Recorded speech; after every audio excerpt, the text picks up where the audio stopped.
for inviting me to do this webinar. Before we get started, a couple of things. I'm not very, well, I'll put it this way, no one ever hires me for my ability to do webinars. So if the technology trips us up, please bear with us. So I guess the reason I was invited to do this seminar is that a while ago I was talking to the ISMM, and they'd found out that Sandler, in conjunction with LinkedIn, had produced a book, 25 Secrets That Show Salespeople How to Leverage the World's Largest Professional Network. And during that conversation, of course, they also found out that LinkedIn is actually a client. So LinkedIn, as successful as they are, they sort of had the audacity to believe that they could be more successful, so they turned to Sandler. And what I'm going to share with you on this session is some of the concepts, some of the techniques that were a result of the sort of meeting of the minds between these two organizations. Just to let you know, a lot of people have heard of me. They may be nervous that I'm going to inadvertently sell them something. So your wallet's safe. There's nothing for sale on this seminar. The only thing you might want to do at the end of this is contact me or download some of the free stuff that we've got. My name's Nigel Dunand. I own the Birmingham Training Center for Sandler Training. I work with successful businesses. Typically, they'll have great products, great services, great people, and great systems and processes for delivering their products or service. But perhaps no system for sales, or not one that's getting them to that next level of success that they know they deserve. Perhaps they're not getting enough meetings with on-profile prospects, or maybe they can get the meetings, but then they get stuck in what we call the buyer-seller dance. Meeting after meeting, proposal, quote, requote. At the end of that, if they win the business, they're often frustrated at how little margin is left, or if they don't win, they wonder whether they gave away too much information that might just be used against them. Increasingly, they are worried about the consequences of not having a corporate LinkedIn strategy. Often, they'll end up, in absence of a corporate LinkedIn strategy, they'll end up with a default strategy where every individual is doing their own thing. And so the boss might be walking by wondering, what's going on here? Are these guys looking for a job, or are they actually using LinkedIn to get business? Anyway, bottom line is people tend to come to me because they're looking for more revenue and less sales headaches. Let me skip to the next slide if I can. Here we go. Here's what I'm not going to do. I'm not going to walk through the ebook. You can download this ebook yourself.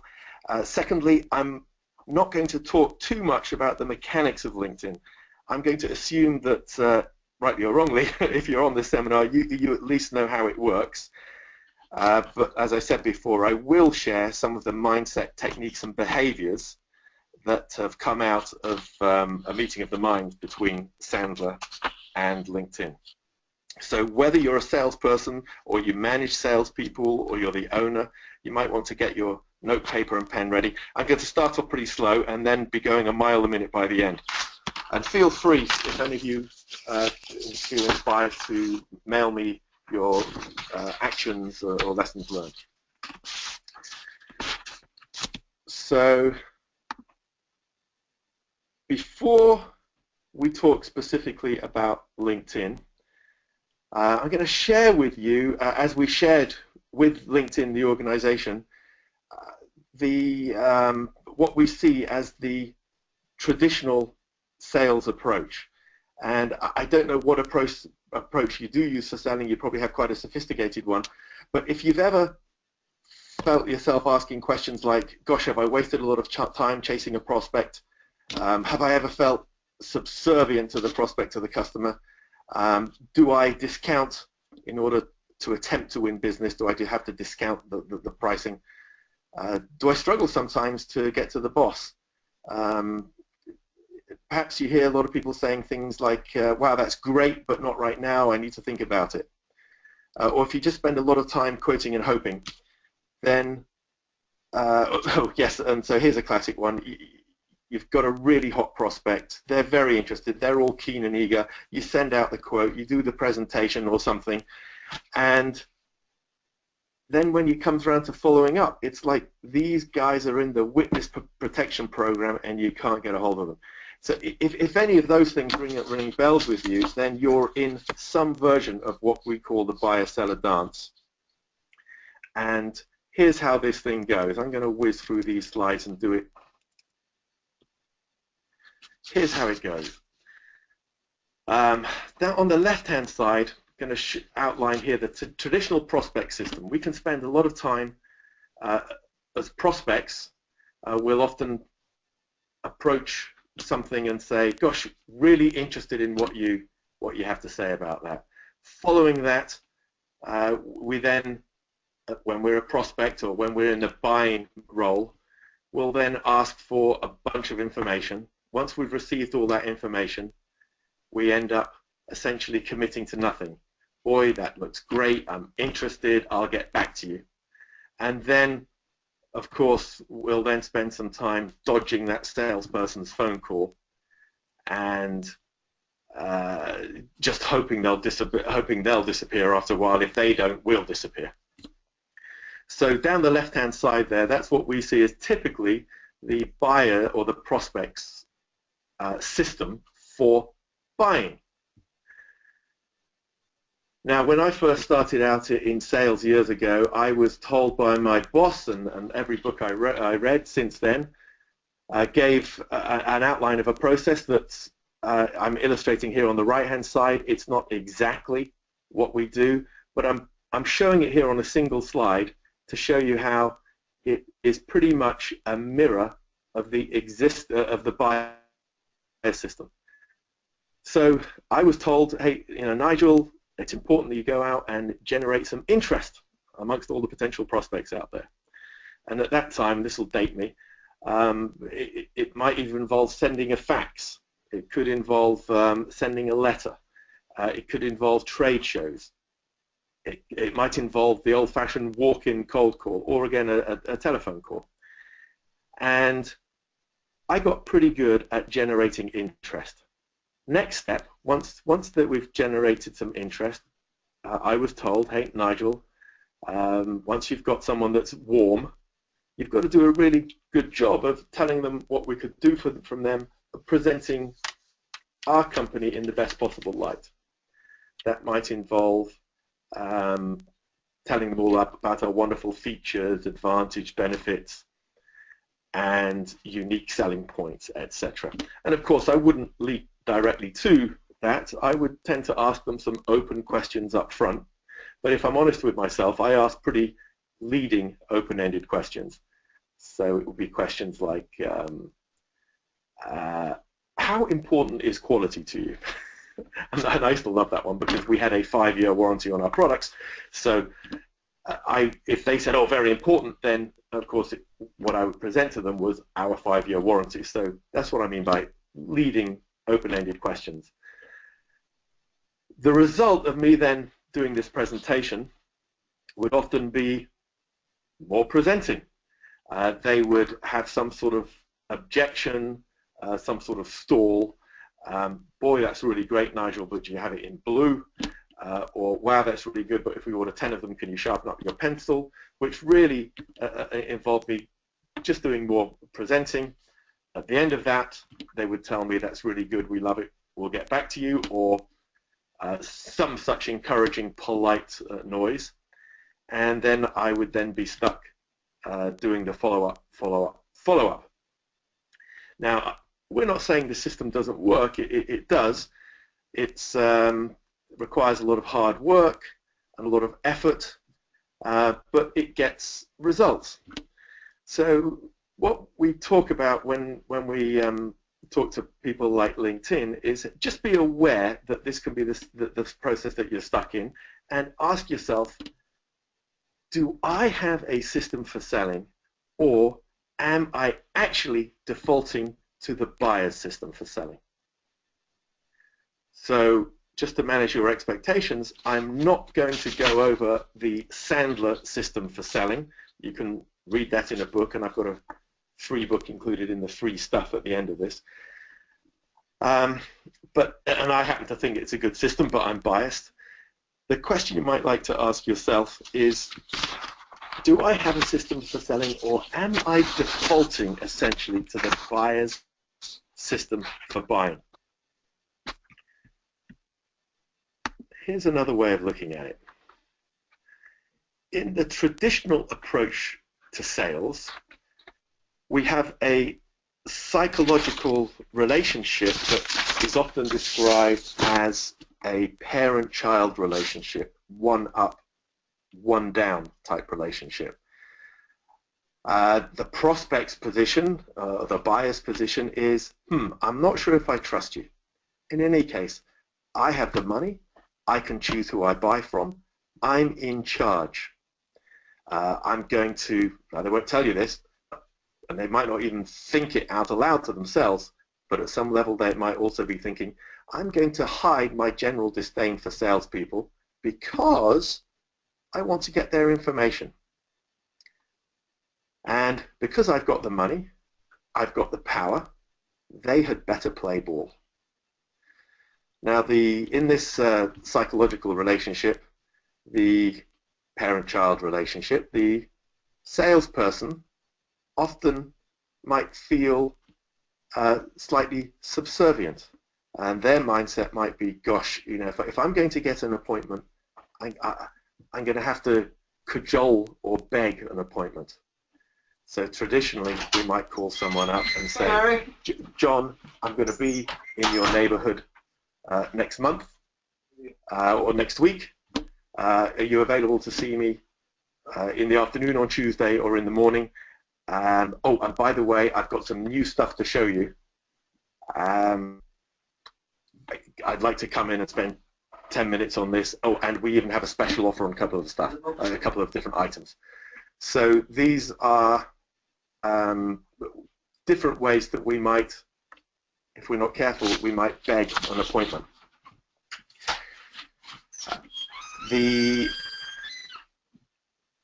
Once we've got a hot prospect, we tend to believe that it's going to be a bit of a struggle, and we're going to have to use our charm or powers of persuasion to convince people to buy. We're going to have to overcome objections and overcome stalls. And at some level, we believe that there's about to be a fight.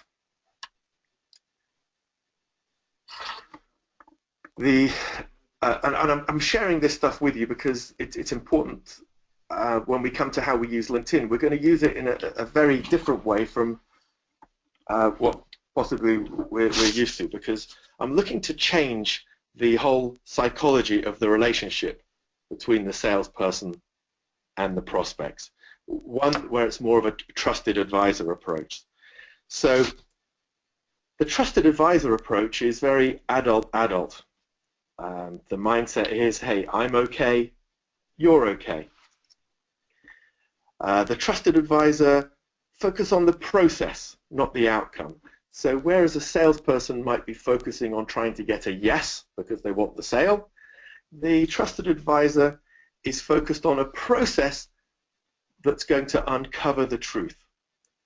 The mindset of the trusted advisor is, hey, I don't need this sale. I'd like to do business with you perhaps, but I don't need your business. So first of all, and of course you're not going to use these words, but here's our mindset. First of all, I'm going to want to be convinced that you're telling me the truth. And I'm going to assume all my business relationships are successful and I don't really have to struggle. As a trusted advisor, when I'm making appointments, I'm not begging an appointment, I am accepting an invitation to meet. I also understand as a trusted advisor that people really hate to be sold. but they love to buy. My credibility comes through the questions I ask, not necessarily the statements I make. And I have the right to ask any question I like. So at some point during the first meeting with a prospect, I have to have some way that I'm comfortable with doing and they're comfortable, where I can ask them something like, hey, not using these words, but what exactly is it going to take to do business around here? What are you looking for in a supplier? What's your process for that? And if you're okay, maybe that doesn't fit my process, and if that's the case, are you okay if I just say, hey, we're not a good fit? I'm also not going to get stuck as a trusted advisor in a premature presentation.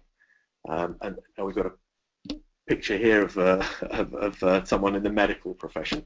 How crazy would it be if we went into the doctor and the doctor said, hey, listen, got some great new medication. Let me show you this. It does this, this, and this. Oh, and by the way, here's the university I went to. Here's where I studied medicine. Here's the hospital I worked at. Would we expect that from our doctor? No, we wouldn't. They just assume that position of authority and that position of trust.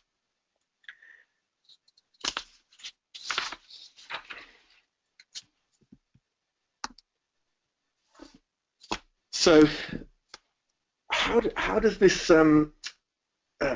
affect how we use LinkedIn then? So the objective of LinkedIn and my usage certainly of LinkedIn ultimately is to make the sale.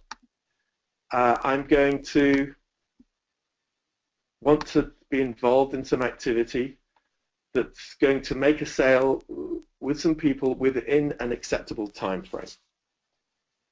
And in order to do that, there's a little three-step process here: identify and build contacts with the right people, attract and communicate with those people, and develop those relationships that turn into conversations and then invitations to meet.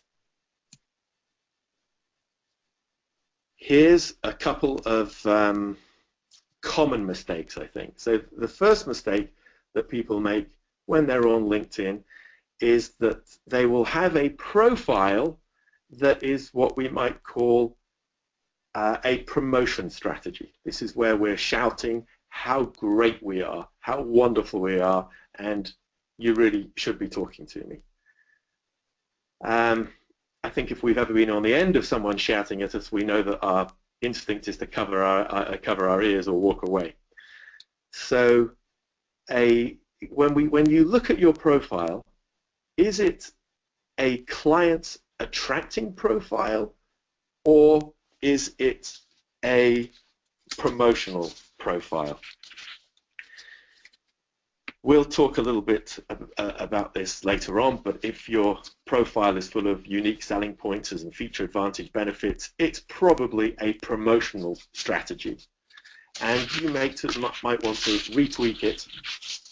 It's important you understand what your feature advantage benefits are, but how do we retweak that so it becomes an attraction strategy?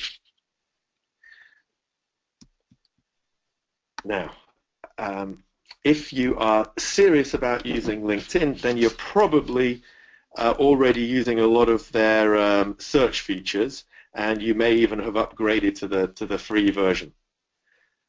The beauty about LinkedIn versus any type of shotgun traditional marketing, e-marketing, other forms of social media, advertising, trade shows, is that we can target who we want to attempt to communicate with very, very tightly. So we waste a lot less time and effort communicating with the wrong people, and we focus on the right people. So I'm sure all of you guys know about the search features there, where we can drill down that search very, very specifically.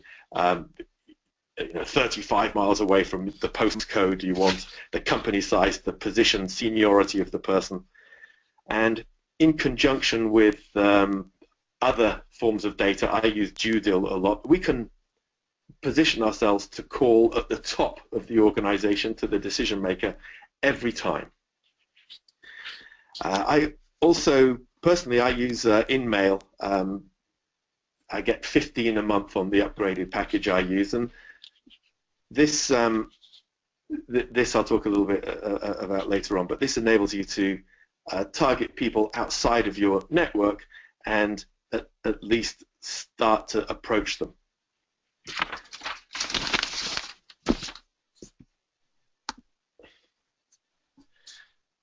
One of the challenges I had when I was started off is I really didn't know how long to be spending on doing all this stuff to prospect, and it's important, I think, that you ask yourself the question, do you know your numbers? Do you know your recipes for success?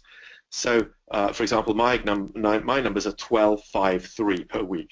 12 prospecting dials, which leads to 5 conversations, which leads to 3 meetings. I'll also do 15 in-mails a month, resulting in about 4 excuses to have a conversation. Now, I'm sure I can improve on that, and I know some people, some of my clients get better results than that, but for me, this is way better than the 0.02% or so I get for email. So, do you know your numbers? Do your salespeople know their numbers? Once you know your numbers, you can now monitor and fine-tune, and more importantly, hold yourself accountable for doing those behaviors that you know ultimately will lead to meetings, which leads to business. If you're not sure quite where you stand and how good you are with prospecting, you might want to ask me for our prospecting self-assessment test. Okay, this picture here, if you can't see it, is a sheep dip. So here's what I mean by sheep dip. I find it's pretty helpful to save, and you can save yourself a lot of time by having standard responses. So here's a common thing. Someone invites you to link with them on LinkedIn. What do you do? Well, you can take ages looking at their profile and try and figure out a response, or you can have teed up a standard cut and paste response. My typical cut and paste response to someone who wants to link with me is, and you might want to write this down, thanks for inviting me to link in with you, much appreciated. I'm curious, what prompted you to reach out? Now, that I find I can use in pretty much any situation, and it's a cut and paste. I have, so obviously for my in-mail, that also give me that that sort of hit rate, but cut and paste. Connection philosophy. What is your connection philosophy? I think there are 2 main ones here, and again, this is actually referred to in the Sandler book, 25 secrets of 25 secrets how to use LinkedIn. My connection philosophy, everyone. I didn't really, if they're on LinkedIn, I wanted to connect. Other people I noticed had a closed strategy where, unless you've been invited to their wedding or you'd invited them to your wedding, they weren't going to be connecting with you. Now I think a lot of people using LinkedIn have what we call a value network strategy. So I tend to only link with people who I know will return my call within 24 hours. Moving on from that, I link with people who I am pretty sure I can bring value to them, and specifically my network can bring value to them. So I'll then schedule time each week to reach out to the people that I know on LinkedIn, not for the purpose of getting a referral or getting an introduction from them, but for me giving them one. And what I found by doing that, as a lot of my clients says, if we are giving people referrals, it comes back to us tenfold. So being a really good giver of referrals helps us to become a really good receiver of referrals. Making contact. Okay, so here's some key things here. Couple of mistakes people make. If you're making contact with someone that you've been referred to, it's very important not to start off by sounding salesy. Here's what I mean. Hi, how are you today? They're going to think you're a salesperson. Their brain is going to switch off. Anything in that sing-songing tone is going to be a problem for them. Prospects very quickly make up their mind. Is this person in my world? And is what they're talking about in my in-tray? So bear those 2 things in mind when you call. Do you sound like you're in their world? Is what you're talking about in their in-tray? So we have what we call a pattern interrupt. So mine might be, John, this is Nigel. Not sure if my name rings a bell. That is a very simple pattern interrupt. John, this is Nigel. Susan suggested I reach out to you. But by the way, how do you know Susan? Just something a little bit different. You know, those aren't brilliant, but I'm sure you can come up with some better ones. Something to avoid you looking salesy. Then I'll have a little agreement up front. Have you got a couple of minutes on the phone? Maybe you can tell me a little about your business. I'll tell you a little bit about mine, and then we can decide whether or not we meet. And now here's the point where I don't want to be a promotional pain in the ass. I want to come up with something fairly attractive. So it might be, John, this is Nigel. I work with successful business owners that are frustrated with where their business is. They believe they could do a lot better. Sometimes they're annoyed because they can't get in front of the right people. Other times they can get in front of them, but then they spend for ages in the buyer-seller dance, presentation after presentation, quotation after quotation, and at the end of that, sometimes they'll win the business, sometimes they don't. If they don't win the business, then they're often left wondering about whether they gave away a lot of good information, or if they did win the business, it's often at their margin they'd hope for. Don't suppose any of those are ring any bells for you. So that is, with the wrong tonality, I might add, but that is a version of what I might say that throws out what we call pain hooks. And I'm looking for a yes or no. So when I'm prospecting, here's the rule. When prospecting, go for the appointment. A yes or a no for a meeting, and nothing in between. So here, very quickly, are my tips for getting really good at making appointments and using LinkedIn. Number one, record your approach calls, your warm calls, your prospecting calls. Record them and have someone critique them, or critique them yourself. Number two, behavior trumps technique. Doesn't matter how good that call is, if you haven't scheduled the time and you're not doing it often enough, nothing's going to happen. Number three, tonality trumps the actual words. That sing-songy voice can kill you. There's no point having a great script if you're just reading it as a script. Number four, share best practice. If you work with other people, whether you don't work with other people, find other people that are like yourself, professional, they want to get way better at what they do, share that best practice. Find a mentor, find a mentee. Find a mentee, having someone who's a couple of years behind you and you're helping them up the ladder, you will learn a lot. You'll become far more conscious of what you're doing, what works and what doesn't work. And finally, fine-tune every part of your approach call, your pattern interrupt, your upfront contract, your agreement, and your pain hooks. If you're a manager, here's the manager's tip. Role play for your people. Have them critique you and incorporate their suggestions. Then ask them to do it. So do it that way round. And if any of you want to know more about our different approach to sales, then you're more than welcome to come to one of our taster sessions. We hold them at about 30 different locations around the country. That and more is available on our website. Here's the tiny URL. /Sandler ISMM free stuff. So thanks for that. I whizzed through that, finishing just about on time. Natasha, over to you. Thank you, Nigel. Okay, so if you have any questions, please send them to me in the chat function. We've already received a few, which is really good. The first one is, can sporadic approach work with LinkedIn in prospecting? And this person's also saying, especially if you're busy with more roles that don't just include sales. That is a great question. And I think we all wear multiple hats. And getting that right balance between the time we spend prospecting, the time we spend on LinkedIn and the other stuff is key. A sporadic approach can work. However, having a plan and having a process enables you to learn and fine-tune. So I would suggest blocking out time regularly every week to do whatever you've got in your prospecting cookbook, and do it with thought and awareness. That will help you be able to fine-tune. You'll become more effective over time. Second point is, I would suggest, even if you are wearing other hats, put the prospecting stuff in your diary first. The day we stop prospecting is the day we start to go out of business. It's the thing we least like doing, but we know if we want to get our business or our revenue up to the next level, that's the single most important thing. So great question. Thanks for that one, Natasha. Anything else? Yes. What's your view on LinkedIn Sales Navigator?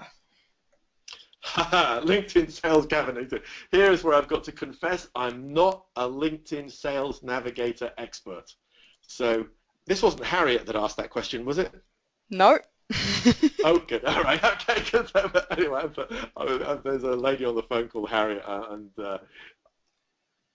she was. I thought this might be a question from her. Yes. So I am always behind the curve on this stuff. I am very effective and efficient with the in-mails and that stuff. I will not claim to be a LinkedIn Navigator expert. I'm learning it right now. Before I talk about that, I want to be an expert on it. So can I dodge that one? I think you can. Right, great. We've got a really... read the book, by the way. In the book, it does have a lot of good stuff about LinkedIn Sales Navigator. I've got a really good one. Is it good to reduce the amount of contacts? One of our attendees has 1,000 plus, but he says that maybe 20% of them are actually potential customers. Yes, so I think a lot of us did this. LinkedIn had that number there, don't they, for 500 plus. So a lot of us, when we got onto LinkedIn, it was a big race to get over the 500 mark. The thinking on this now, if you want to be a value networker, then get that number below 500. It's not what I wanted to hear, and it's probably not what the question who asked that question wants to hear. But the test is, for me, these are only valuable people to be linked in with, is if I know they're more than likely to call me back within 24 hours. I tend to use my LinkedIn contacts to introduce me to other people, not through LinkedIn, but via a normal email. So they are only valuable to me if they'll return my phone call in 24 hours. So the exception would be is if you're in a B2C sales role and you just want to be connected with everyone. But if you're business to business, fewer high quality relationships is generally what wins the day. Okay. Great question. Our next question is, one of our attendees would like to know how much time people should spend on their LinkedIn. Great. So this is a one where, again, I don't like to be prescriptive on this thing. What I would do is say measure and monitor. So measure the activity, all your activities, prospecting and sales activities. How much time do you spend doing it, and what are the results? So trade shows, for example. How much time do you spend doing that, and how many conversations with on-profile prospects do you get from that? Emails, website, ditto. Now, then when you compare the time you spend on LinkedIn with the time that you spend on other stuff and the results you get from that, that should help inform you as to where your valuable time is best spent. So that's my that's one answer. Measure and monitor, and that will help you figure that out. Just to let you know, on a personal level, I used to spend an hour a week on LinkedIn. I'm now upping that to 4 hours a week because I've got some other stuff going on, and I found it to be super, super effective. So, and I don't spend 4 hours a week doing anything. I mean, 4 hours a week is a big block of my time. And I didn't get there right away. I only got there because I'm confident from measuring and monitoring in the past, and I know exactly what I want to do. Don't do 4 hours a week just for the sake of it. Quite often, if people are spending more than an hour a week on it, I'd be a bit suspicious that they might be indulging in prospecting avoidance rather than actual productive activity. But if that's a help, anywhere between 1 and 4 hours a week. I've got an interesting question here. Do you think this is an important part of an overall sales strategy, or do you think it's a standalone, which for a large-ish company should be on top of the sale calendar? Okay, so I love this question. And again, it's very risky to have a standalone prospecting strategy of any sort. It should always, my belief, be complemented with other stuff. An example of this was I had one client, they used to get all their business through Google pay-per-click.